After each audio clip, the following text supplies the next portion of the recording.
Episode की starting में हम ज़ॉम्बी को देखते हैं जो कि अपने घर में होता है।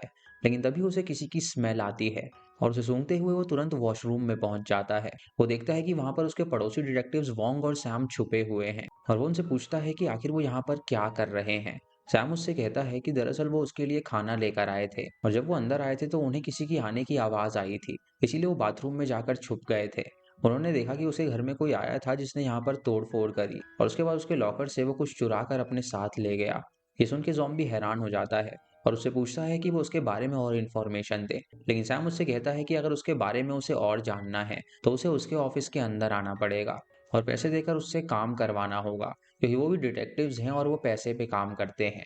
अब इतना बोलकर सैम और उसका साथी अपने ऑफिस में चले जाते हैं और वो दोनों काफी खुश थे क्योंकि उन्हें बहुत दिनों बाद एक केस मिलना था। उन्हें लगता है कि शायद ज़ॉम्बी उनके पास आएगा और उन्हें वो केस देगा, लेकिन कुछ देर इंतजार करने के बाद भी ज़ॉम्बी उनके पास नहीं आता, जिससे वो लोग काफी ज्यादा नाराज हो जाते हैं।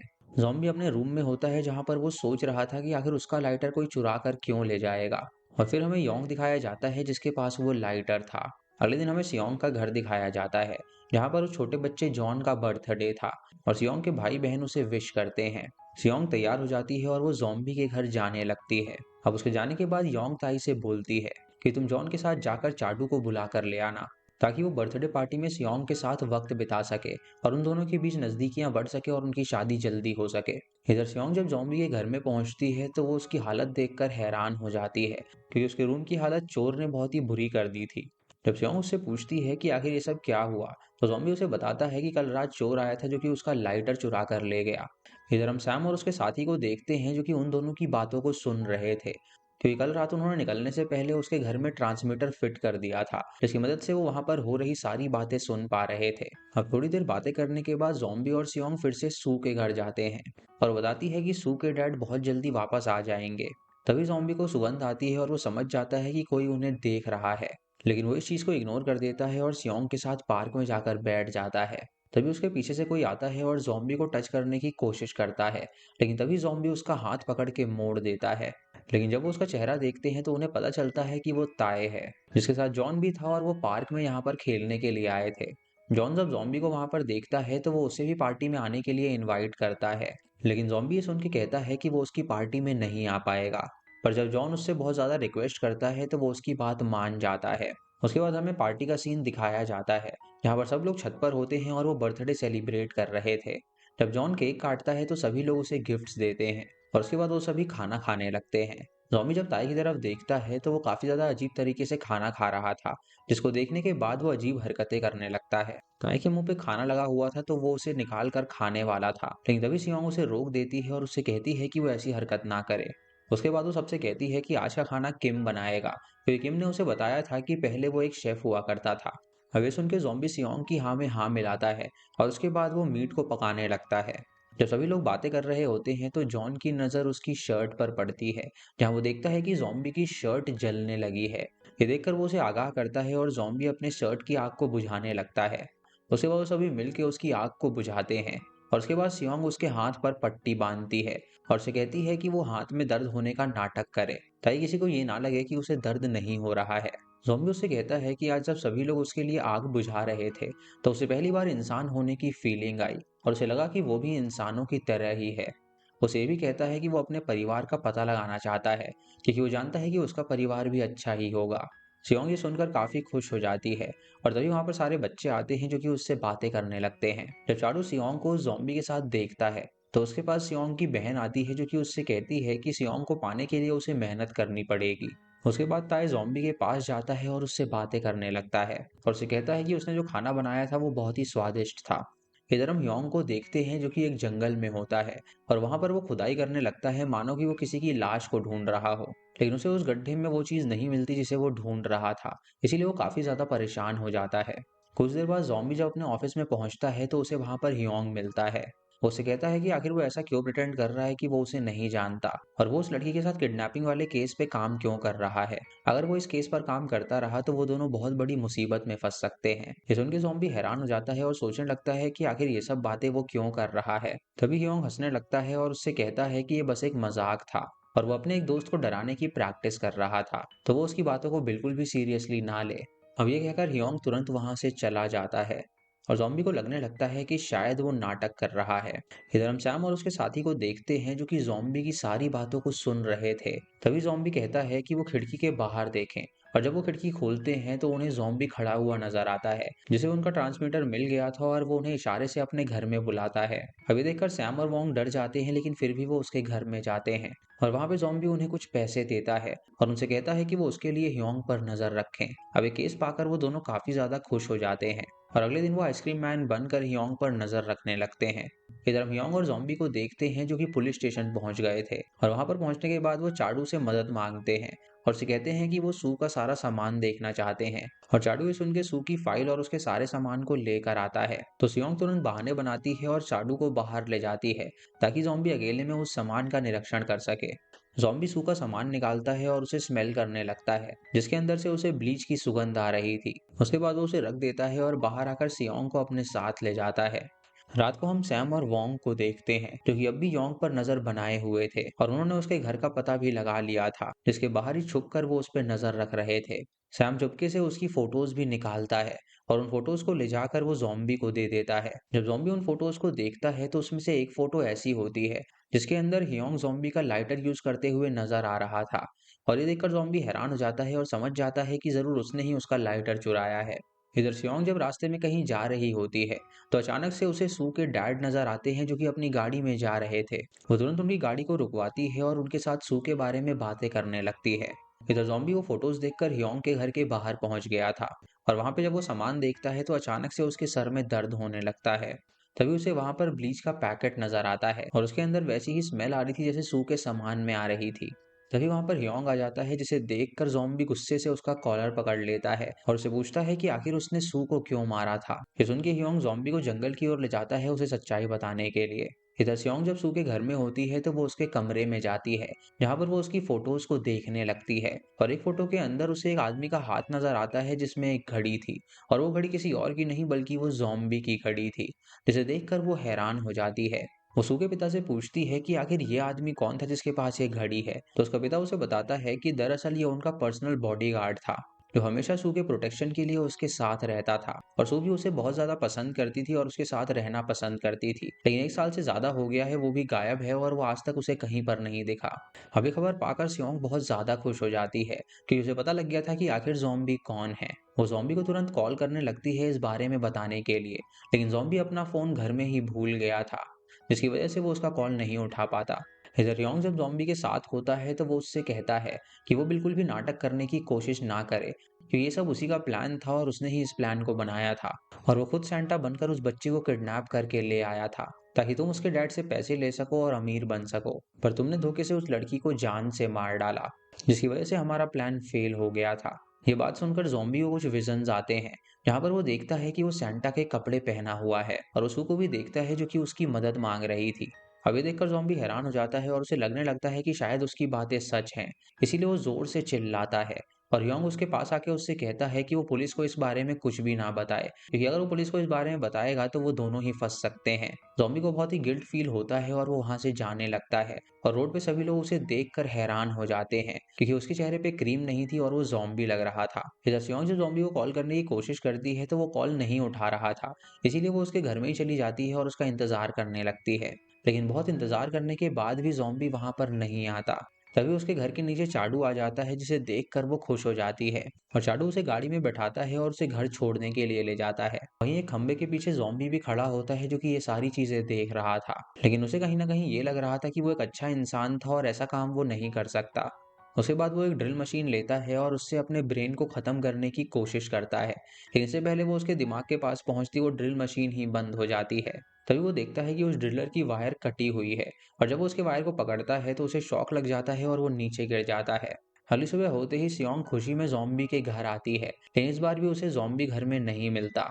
तभी उसे जमीन पे पड़ी हुई योंग की फोटो मिलती है जिसमें वो उसके लाइटर को इस्तेमाल कर रहा था और उस फोटो में सैम के कैमरे का एक मार्क था जिसे वो समझ जाती है कि ये फोटो सैम ने खींची होगी। इसीलिए सियोंग तुरंत सैम के पास जाती है और उससे इन्फॉर्मेशन लेने लगती है जहाँ सैम उसे बताता है कि ज़ॉम्बी ने उन लोगों को हायर किया था और उन्हें ये पता चला कि उस दिन जो ज़ॉम्बी के घर में चोरी हुई थी वो ह्योंग ने ही करी थी। अभी सुनकर सियोंग काफी हैरान हो जाती है और वो बाहर चली जाती है और वो अपना फोन निकालकर ज़ॉम्बी को मैसेज करती है कि वो उसे जल्दी मिले।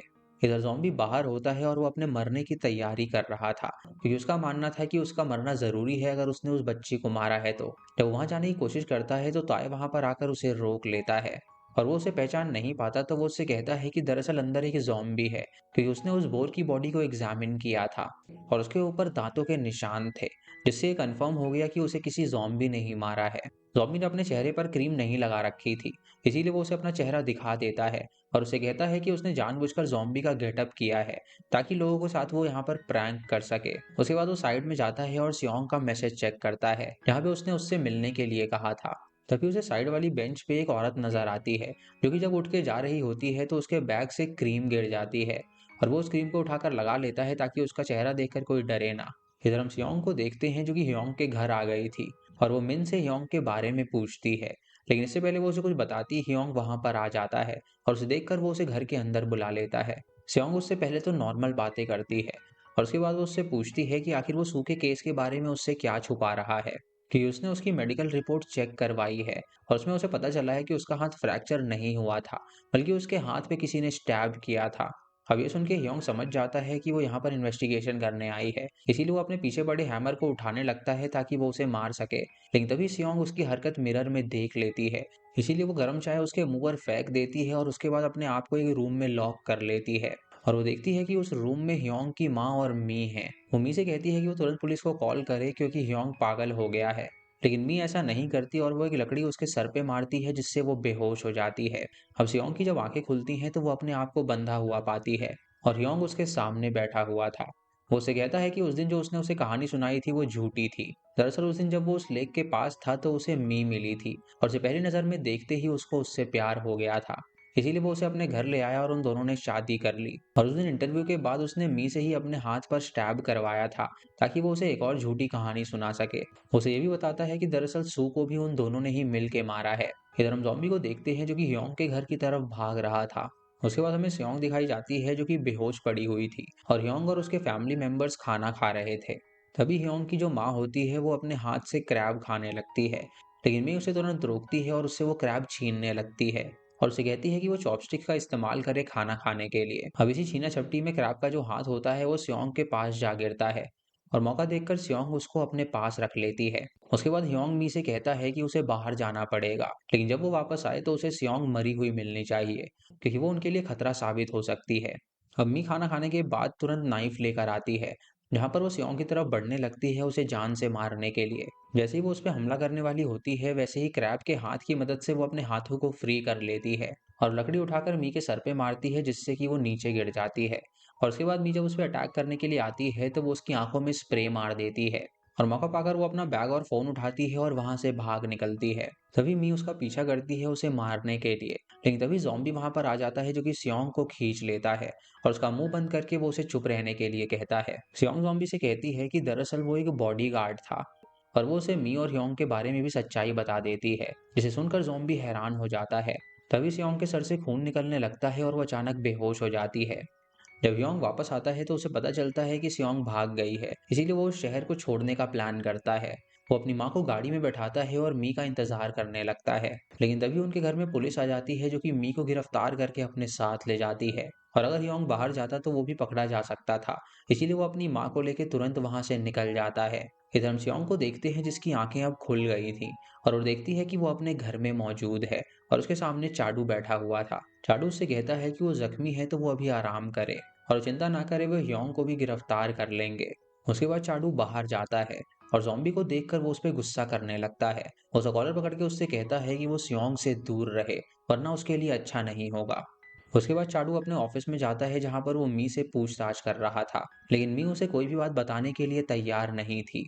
तभी चीफ उसे बताता है कि ह्योंग की गाड़ी का लोकेशन उन्हें मिल गया है और वो अपनी सारी टीम को उसके पीछे भेज देता है। और उसके बाद चीफ मी के पास बैठकर उससे पूछताछ करने लगता है। इधर ज़ॉम्बी जब स्ट्रीट्स पे होता है तो उसे एक टीवी चलती हुई नजर आती है और उसमें न्यूज़ चल रही थी कि ह्योंग नाम का सैंटा किलर पकड़ा गया है। ये देखकर वो सोचने लगता है कि जरूर ह्योंग को कोई और बात पता होगी, क्योंकि कोई ना कोई ऐसी बात जरूर है जो कि वो छुपा रहा है। तभी उसे ह्योंग का कॉल आता है, जो कि उससे गुस्से में कहता है कि तुम्हें जानना था ना कि उस दिन क्या हुआ था, तो तुरंत पहाड़ी पर आ जाए, वहां पर वो उसे सारी बात बताएगा। हवे सुन के ज़ॉम्बी वहां पर आने के लिए तैयार हो जाता है। इधर चीफ जब मी से पूछताछ कर रहा होता है तो वो उसे कोई भी बात बताने को तैयार नहीं थी। लेकिन तभी वहां पर सैम और उसके साथी आ जाते हैं। और सैम जब मी की शक्ल देखता है तो वो उसे पहचान जाता है और वो चीफ को उसके बारे में बताने लगता है। वो उसे ये भी बताता है कि दरअसल मी कभी प्रेग्नेंट हो ही नहीं सकती है, और ये सुन के चीफ हैरान हो जाता है। मी ये सारी बातें सुनकर रोने लगती है और वो चीफ को बताती है कि दरअसल वो सू को अपनी बेटी बनाना चाहते थे। इधर ज़ॉम्बी पहाड़ी पर पहुंच गया था और तभी उसे हियोंग का कॉल आता है, जो कि एक छोटे से शेल्टर में बैठा हुआ था। वो ज़ॉम्बी से कहता है कि उसकी गाड़ी में एक बॉक्स है तो वो उसे निकाले। और जब ज़ॉम्बी उसकी बात मानकर उस गाड़ी को खोलने के लिए जाता है तो अचानक से उस गाड़ी में ब्लास्ट हो जाता है। और ये देखकर हियोंग को लगता है कि शायद अब ज़ॉम्बी मर गया होगा। लेकिन ज़ॉम्बी तो पहले से ही मर चुका था तो वो क्या ही मरता। इसीलिए उसकी आंखें खुल जाती हैं और वो फिर से जिंदा हो जाता है। वो खड़ा होकर उस बॉक्स को देखता है जो कि सू का बॉक्स था, और उसे देखकर उसे सारी बात याद आने लगती है। वो याद करता है कि एक दिन वो रेस्टोरेंट में सू के साथ बैठा हुआ था और सू ने उसे बताया था कि वो क्रिसमस पे अपने डैड से मिलना चाहती है। जॉम्बी ने उस रेस्टोरेंट में योंग को भी नोटिस किया था जिसके पास वही लाइटर था। अगले दिन जॉम्बी बॉडीगार्ड जब सू से मिलने के लिए उसके घर में पहुंचता है तो वहां पर उसे सू कहीं पर भी नजर नहीं आती, जिसे वो समझ जाता है कि जरूर उसका किडनैप हो चुका है। वो घर के बाहर जब छानबीन करता है तो उसे वहां पर वही लाइटर मिलता है, जिसे वो समझ जाता है कि उस लाइटर वाले बंदे ने ही उसे किडनैप किया होगा, जो कि कल रेस्टोरेंट में उसके सामने बैठा था। सीसीटीवी की मदद से उसने योंग का पता भी लगा लिया था और वो उसके घर के बाहर पहुंच गया था सू की जान बचाने के लिए। वहीं पे उसे एक भट्टी में सैंटा के कॉस्ट्यूम भी जलता हुआ नजर आता है, जिसे वो समझ गया था कि योंग ही सैंटा किलर है। उसके बाद वो स्टोर रूम में गया था और वहां पर उसे सू बंधी हुई मिली थी, जो कि उससे मदद मांग रही थी। उस वक्त वो सू का बॉडीगार्ड था और उसे इस हालत में देखकर वो हैरान हो गया था। इसीलिए जब वो उसे छुड़ाने के लिए जाता है तो ह्यूंग वहां पर आकर उसे स्टैब कर देता है, जिससे कि ज़ॉम्बी वहीं पर बेहोश हो गया था। तो उसकी आंखें खुली थी तो उसने देखा था कि उसने उसे शूट कर दिया, जिससे कि उसकी मौत हो गई थी। अब ये सब ज़ॉम्बी याद करके बहुत ज्यादा गुस्से में आ जाता है और वो तुरंत ह्यूंग के पास जाता है और उसे बहुत ही बुरी तरह पीटने लगता है। अब ह्योंग ये देखकर हंसने लगता है और उससे कहता है कि वो उस लड़की की विश पूरी करना चाहता था। उसके बाद वो ज़ॉम्बी को फिर से शूट करता है और अपनी माँ को लेकर वहां से जाने लगता है। उसके बाद ज़ॉम्बी उसकी तरफ बढ़ने लगता है तो ह्यूंग उसे मल्टीपल फायर्स करता है, जिससे कि ज़ॉम्बी जमीन पर गिर जाता है। उसके बाद वो उसके सर में शूट करने वाला होता है, लेकिन जब वो उसे शूट करता है तो उसकी मॉम उसके बीच में आ जाती है, जिससे कि उसकी माँ को ही गोली लग जाती है। और दोस्तों यहाँ पर कहानी में एक ट्विस्ट आता है, जहाँ हमें ये पता चलता है कि दरअसल वो बूढ़ी औरत ह्योंग की माँ नहीं थी, बल्कि वो असल में ज़ॉम्बी की ही माँ थी। वो उसे सारी बात बताती है और उसकी हाथों में ही दम तोड़ देती है। और ज़ॉम्बी याद करता है कि कैसे उसकी माँ उसे बहुत ज़्यादा प्यार किया करती थी। ये सोचकर ज़ॉम्बी रोने लगता है और वो तुरंत ह्योंग के पास जाता है उसे मारने के लिए। और हम एक गन शॉट की आवाज़ को सुन पाते हैं और यहाँ पे रिवील होता है कि ज़ॉम्बी का जो असली नाम था वो मिन था।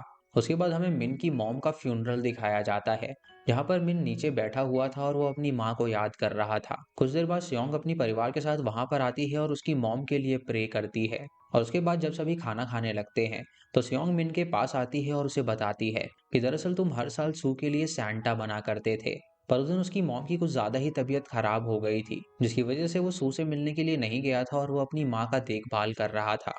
और उसी दिन किडनैपर ने फायदा उठाया और सू को वो किडनैप करके ले गया।